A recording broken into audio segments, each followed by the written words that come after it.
Welcome to the seminar on health policy for North Korean human rights, hosted by Tongil-mum, the refugee mothers of North Korea. 이번 세미나는 단순한 연구 발표의 자리가 아닙니다. 북한의 의료 체계, 붕괴 속에서 살아남은 여성들이 직접 증언하고 그들의 목소리가 국제사회의 정책으로 이어지는 참여형 세미나입니다.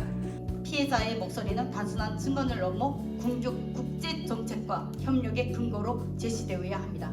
그것이 통일막 연합회 사명이며 오늘 제가 이 자리에 선 이유입니다. 있었고 오른쪽 발가락이 8개였습니다. 그걸 시집에서는 병신을 낳았다고 하고 죽이라고 했고 남편은 얼굴조차 보지도 않았습니다.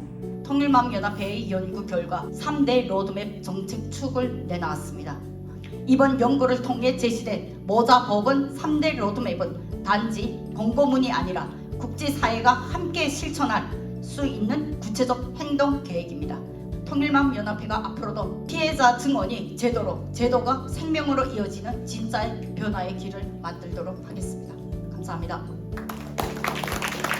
We will have Miss Choi Yoo-jin, a North Korean escapee who left the DPRK in 2012, who will speak about Kim Jong-un's security hospital and issues surrounding UN medical supplies. 사실 저는 지방에서 살았기 때문에 지방에서 병원 의료 시스템과 그리고 또 평양에 가서 평양의 그 171호 병원 의료템을 봤는데 너무나도 차이가 나서 깜짝 놀랐습니다. 이 3명 중에 2명은 외과로 가서 다리를 절단하는 수술을 했습니다. 다 비밀리에 진행이 됐기 때문에 사실상 누구도 외부에서 아는 사람이 한 명도 없었습니다. 북한 주민들은 아파서 지방 사람들은 치료조차 받지 못하고 있는데 평양의 고위층 사람들은 지금 현재까지도 자기의 그 생활을 누리고 그리고 미래 그리고 자기 컨디션 이런 것들을 관리하는데 치료를 하는 것도 있다라는 것을 저는 군생활 과정에 알게 되었는데요. 이렇게 보면 지방하고 평양에서의 삶이 너무나도 차이나고 토론을 끝내면서 여러분들한테 북한 인권에 대해서 관심 가져주셔서 다시 한번 감사의 인사를 드리고 싶습니다. 감사합니다. 저희 정서연 선생님 큰 박수로 모시도록 하겠습니다. 오늘 저는 김정은 정권 시기의 북한 의료 시스템입니다. 무너져 있는 그런 무너져 있는 현장을 직접 온몸으로 겪으면서 그런 경험을 통해서 김정은 정권 이후 병원은 국가가 운영하는 기관이 아니라 의료진이 생존을 위해서 자율적으로 운영비를 마련해야 하는 자체 경영제로 바뀌어가고 있다는 것을 알 수 있습니다. 김만희병원과 평양산원 같은 병원은 기본적으로 300달러에서 500달러의 구매를 요구합니다. 일반인은 출입 금지이며 접근조차 하기도 어려운 구조입니다. 저는 2015년 직접 평양산원 진료를 받았는데요. 진료비 값은 300달러였습니다. 그때 당시 100달러의 가격은 북한에서 옥수수 한 톤을 구매할 수 있는 금액이었고 이런 300달러면 옥수수 3ton을 구매할 수 있는 비용인데 이거는 북한 주민들이 1년 먹고 살 수 있는 식량가와 맞먹는 가격입니다. 결국 이 구김은 북한의 지방병원 시스템이 의료기관의 목적보다는 행정적 통제와 보고 체계 중심으로 짜여 있음을 보여줍니다. 2017년 제가 탈북할 때 그 가격과 지금 현재의 가격을 비교해보면 북한 주민들이 일상적으로 의약품과 식량을 구입하는 데 드는 비용이 2배에서 3배를 이상 폭등한 것을 확인할 수 있습니다. 의약품이 부족한 북한 주민들은 마약 없이는 살아갈 방법이 없습니다. 국제사회가 더 이상 북한의 무상 치료제라는 거짓 선전에 속지 않기를 바랍니다. 그리고 이 자리에 함께한 모든 분들이 북한 주민의 건강권이 곧 인권의 출발점임을 다시 한번 기억해 주시기를 간절하게 부탁드립니다. 감사합니다.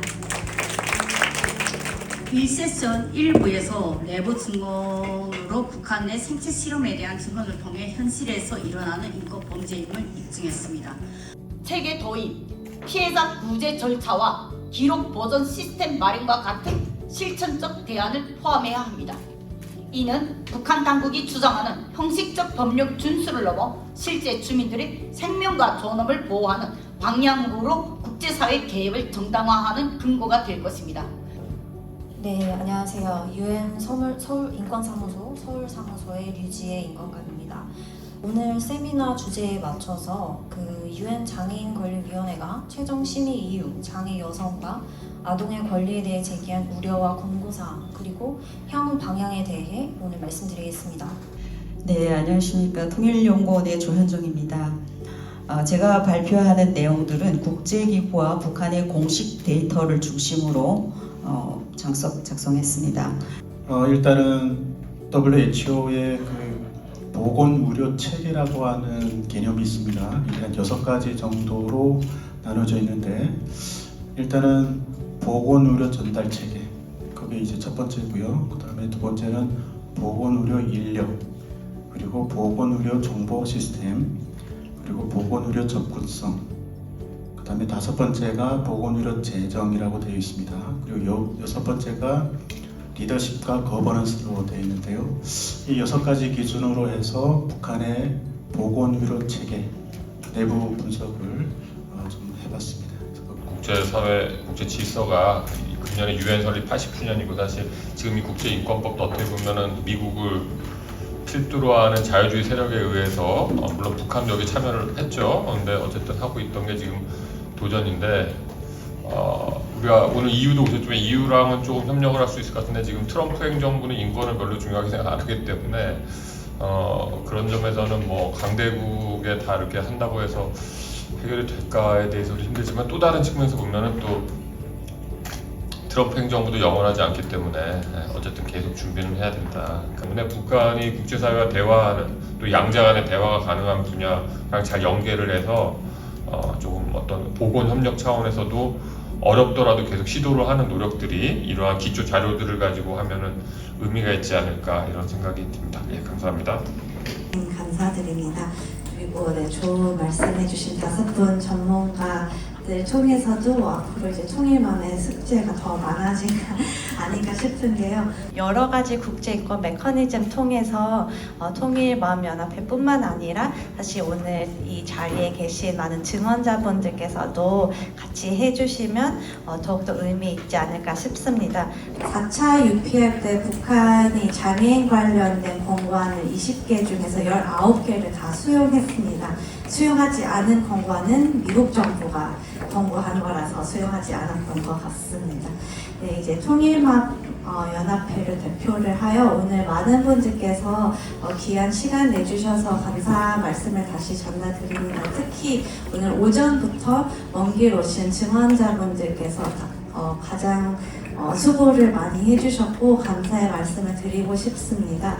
또 오늘 하루 종일 많은 활동을 지원해주신 저희 자원봉사분들도 많이 계시는데요. 저희 석통만사에서도 외국인 자원봉사분들께서도 많이 안내를 해주시고 영상과 사진 촬영도 끝까지 맡아주셨습니다. 그리고 아마 마지막 세션에 장애자와 장애인을 어렵게 통역을 해주신 아마 영어로 통역은 불가능하셨을 것 같은데 맡아주신 저희 통역사 선생님들께서도 감사드립니다. 그러면 이제 오늘 북한 여성과 아동의 건강권 회복을 위한 국제 세미나를 마치도록 하겠습니다. 조심히 귀가하십시오.